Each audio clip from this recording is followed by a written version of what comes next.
Sarah Bartle. Happy Saturday and welcome to the weekend. Thank you for those of you who can join me live. Hope you've got your coffee or tea with you. I think it's a great opportunity, especially on the weekends when we start to kind of slow down to talk about cortisol and stress management.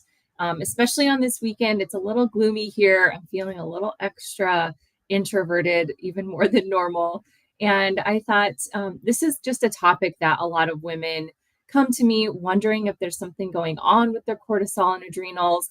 There's a lot more to the story, or maybe you've started to see symptoms pop up: fatigue, sudden weight gain, especially around the belly, blood sugar issues, hormone imbalances, digestive issues. And you don't know that that could be a contributing factor, but it's a major thing. And so I am excited to just have a conversation today about the stress hormones, cortisol, adrenal health, and the connection between all of these symptoms that we just talked about. So let's dive in. I want to cover a lot of information today. And if you have any questions, feel free to ask. All right. So this is the topic of our conversation. And at the end of the day, the one thing that I really want you to walk away from, I definitely hope you get a couple of nuggets of information, a couple of small things you can add in.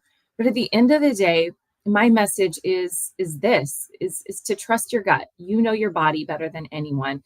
And something that I see really commonly happening with women is that they feel in their gut that something is not right, something is off, and they go to different doctors and specialists. They're told they're fine, their labs are normal, here's a pill or prescription, or it's all in their head. And so if you come away with nothing else, please just remember that I have seen some of the most complicated, complex, chronic cases in the world. There's always a reason. So keep asking questions and trusting your gut.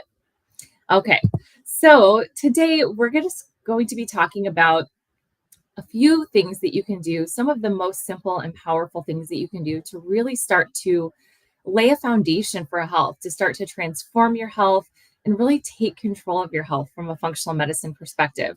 So for those of you who don't know what functional medicine is, here's a quick overview. It's really just about seeing our bodies as whole interconnected beings. So we can't just focus on one aspect of our health, one symptom, one organ system, without taking into consideration the whole person. Our stress, our sleep, what we're eating, how we're moving, our relationships, our spiritual health, our mental health. There's so much to the story. So a functional medicine perspective is taking all of that into consideration. And that's the context from which I'm talking today. So for those of you who stick around, I put together a really comprehensive guide that I think you'll love. It goes far beyond belly fat. This is more about if you start to suddenly gain weight without changing anything, and especially if it's going to your belly, this guide is going to help you. But at the end of the day, that's just the cherry on top. That's just the symptom. That's actually what a lot of women finally, they're willing to put up with all kinds of crazy symptoms. But as soon as they start gaining weight, that's kind of the driver. So we're going to be addressing 5 major things that are going to have ripple effects on every area of your health, including your weight, but certainly going far beyond that. Okay, so what is the gut-brain axis? It's something that we talk about a lot, and it's really all about the vagus nerve that connects your gut to your brain. It goes all through your body, and it connects pretty much all of your organs. And so one of the interesting things is that most of those nerves actually go up towards the brain and not down towards the gut. And so when there's something going on, and stress starts in the brain, and so that signal that tells our body to make and pump out these cortisol stress hormones, it starts with the signal in the brain that says, oh my gosh, we're under attack. And it could be anything. It could be a cell phone alert. It could be a near miss on the highway. It could be a fight with your significant other. It could just be that you aren't always on the go. And I think that's a problem in our society. And so I hope that you'll take this weekend and build in a couple of moments of just self-care and rest. So at the end of the day, if there's anything going on in the gut, any imbalances, infections, if you're not taking care of your diet and gut health, that will directly affect not only your mental health, but also how your body is producing stress hormones. So Hippocrates was on to something hundreds of years ago when he said that all disease starts in the gut. And so science is finally starting to catch up. And so at the end of the day, here's a couple just foundational principles that I want you to keep in mind, because I know it can be really confusing. There's so much health information out there, but we are personalized. We are unique biochemical individuals. And so what works for someone may not work for you. But also a lot of the research on nutrition and diet is on men. And so we are different in terms of our hormones, in terms of our stress hormones, and cortisol are more sensitive to things, to nutrition, diet interventions, to types of exercise, sauna, fasting. It's a whole different world. And so take that into consideration. And then also optimizing your gut health.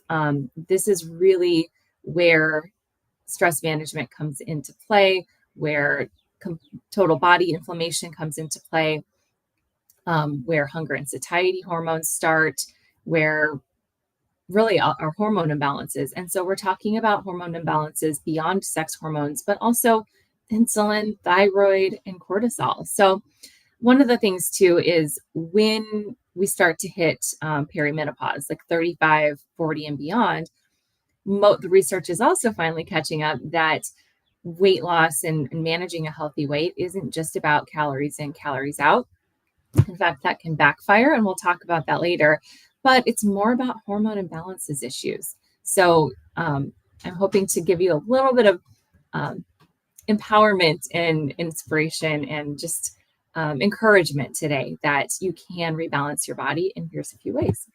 So the reason that stress and cortisol is such a factor is that, most of the women I work with, they're type A, they're driven, high performing, used to succeeding in every area of their life. And then when there's some kind of health issue that comes up, it's really frustrating. And they'll usually use what they've done and just kind of grit through and power through. And when we're talking about cortisol and stress issues, that can really backfire. So as you can see, stress is the main driver of chronic illness, of doctor visits, of missed work, and all kinds of things. So it's an important conversation to have and something that you can build into your daily life. Now, let's dive into the main event. So as I mentioned, I'm putting this together in a really comprehensive PDF, but I'm going to touch on each of these areas today. Really just science-backed ways that you can start to rebalance your hormones, reduce cortisol and belly fat, optimize your physical and mental health, because this is going to be something that's going to become more and more and more important, especially as we age, as our hormones wind down into retirement after around 35 or 40, our adrenals kick into full gear. And so our baseline cortisol is going to be even higher. Now, the thing about that is you may not feel stressed. You may be able to handle the pace, but our bodies keep the score, and they really do respond to this constant wave of cortisol, adrenaline, stress hormones. And so, and we have about 400% more cortisol receptors on our abdomen than anywhere else in our body. So it's really no wonder that stress belly is a real thing. So let's dive in. Number one is blood sugar and insulin. So when you have blood sugar, either high blood sugar or hypoglycemia, I've seen both ends of the spectrum, it's really important to maintain your blood sugar at a really stable rate, because our bodies are always they're working really hard to keep our blood sugar in this tiny narrow window. And so all of our healing energy is going towards that if our blood sugar is swinging from high to low. And the other thing, you want to make sure if you have high blood sugar, you may have cravings right after meals, or, cravings for sweets.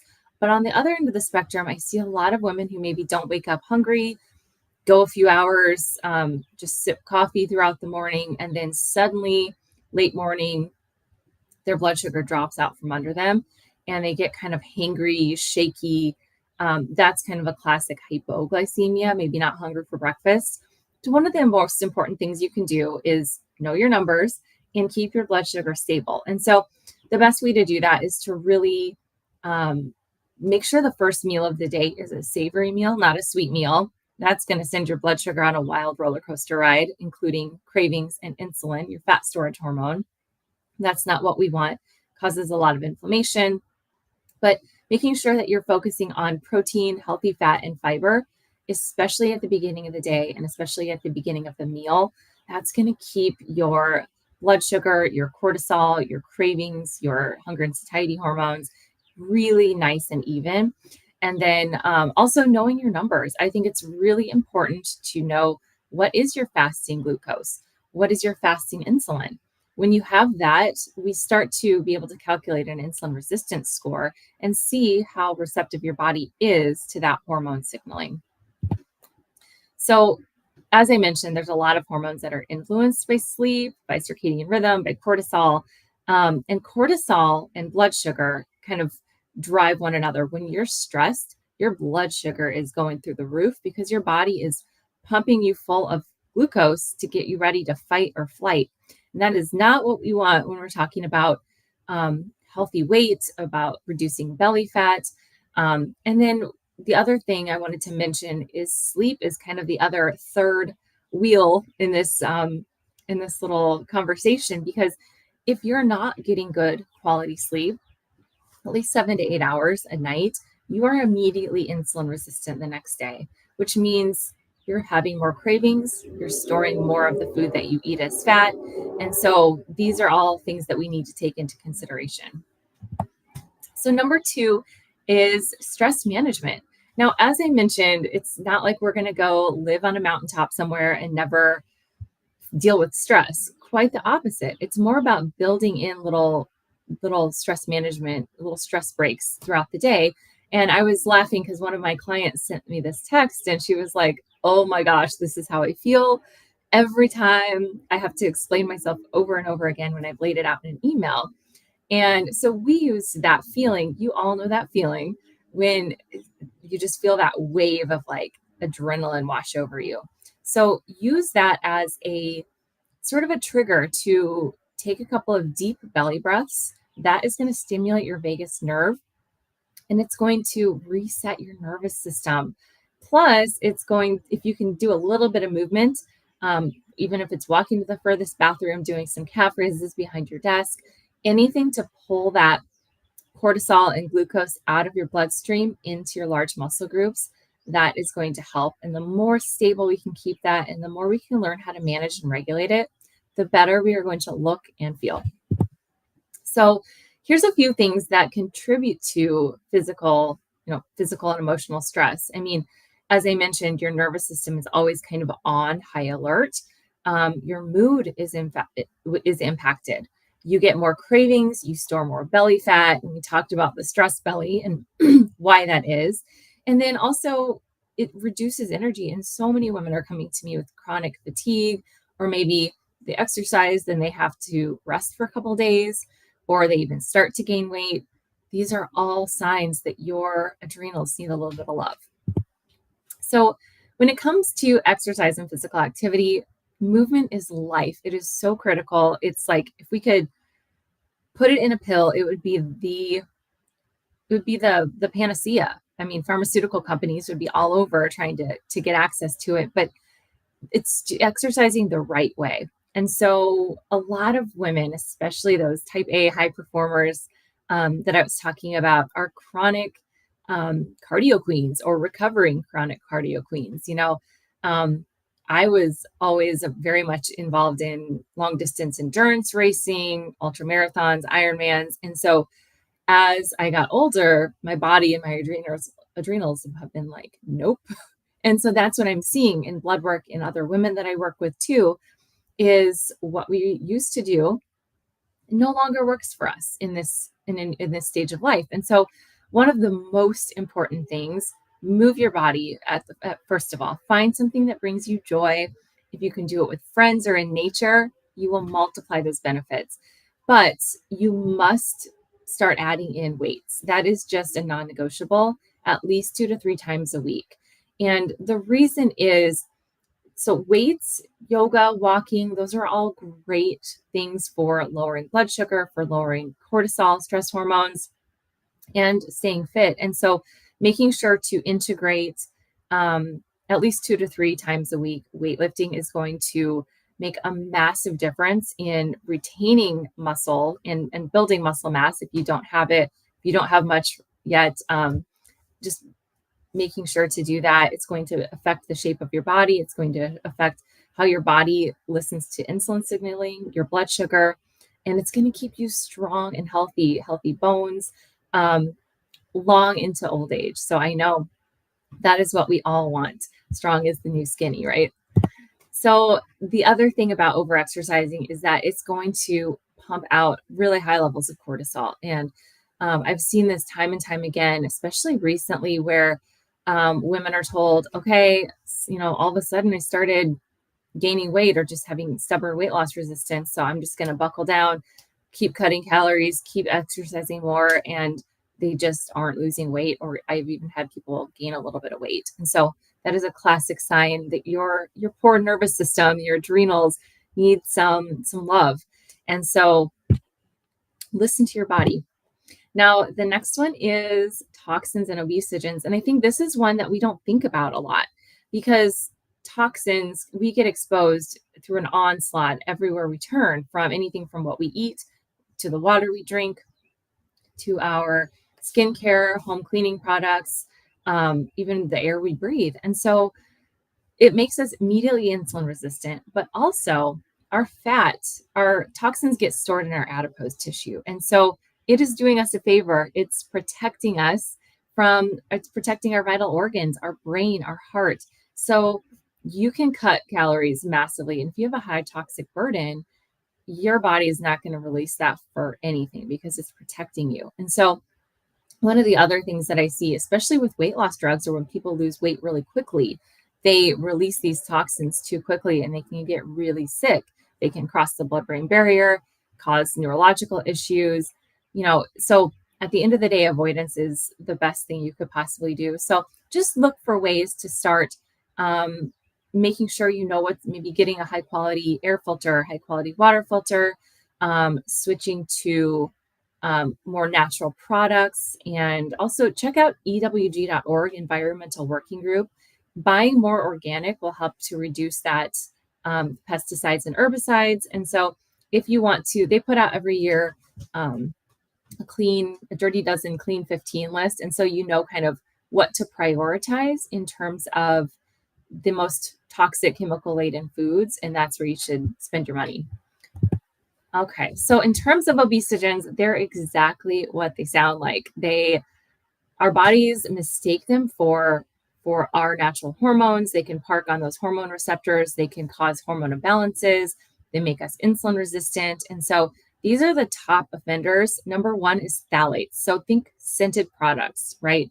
Think candles, laundry detergents, perfume, anything with fake scents at the end of the day. So just start switching to either unscented or essential oils or something like that. Pesticides, we already talked about. The more organic that you can buy, the better. And then plastics and BPAs. Start switching if you're drinking out of a plastic water bottle, switch to reusable. Look for, instead of cans, maybe find food in boxes instead. Look for switching from farmed salmon to wild salmon. That's a really high source of BPA. And even like touching receipt paper, just leave it at the store, because that soaks directly into your bloodstream. The other thing is non-BPA products, BPA free. The alternatives, what the research is showing is that they're not safer. It's more about that there's just no research. In fact, the research that is starting to come out indicates that they're more dangerous than BPA. So just moving away from plastic use as much as possible, and never ever heat food in plastic. just remember that too. Finally, PFOAs. So those are known as forever chemicals, things like Teflon nonstick pans. It's in our clothing, like sweat wicking clothing. It gets mixed in with BPAs. It gets put into grain-fed meat. So if you can switch to more grass-fed, wild-caught meats, that will also lower your toxic burden there. So as I mentioned, losing weight, it's not just a matter of willpower. And so especially for women after 35, it starts to become a matter of let's look at what imbalances are in your body and start to rebalance those before we start to implement changes. And you will see so much more of an impact on the positive lifestyle changes you're making. If you just give your body half a chance to rebalance and to be to restore to its natural homeostasis, it is able to recover and to overcome so many things that we put it through. So just a quick overview of the different hormones involved in weight. This is what I look at when I'm working with people before we ever start really dialing down on other nutrition, lifestyle, supplement protocols, is really just what's going on with all of your hormones and how do we support them, bring them into balance. And as I mentioned, it goes far beyond sex hormones to insulin and blood sugar, to our hunger and satiety hormones, cortisol, stress hormones. You'll see GLP-1 in there. Those were made famous by the weight loss drugs, but they're naturally released by our gut and by our brain. And there's so much we can do. And thyroid, our master metabolism hormone. So there's a lot going on. And for most people, there's several factors at play. So I'm curious, are any of these things, did anything surprise you in here? Anything that maybe was just a reminder to get back to basics?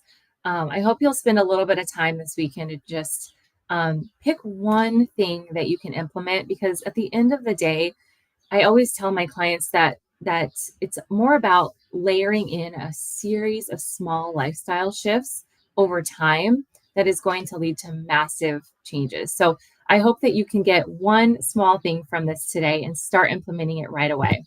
And then as a reminder to take a few moments this weekend, do something you love, read a book, take a bath, go for a walk, pick up a project that you've been wanting to get to, and just give yourself time to breathe, to express creativity and gratitude.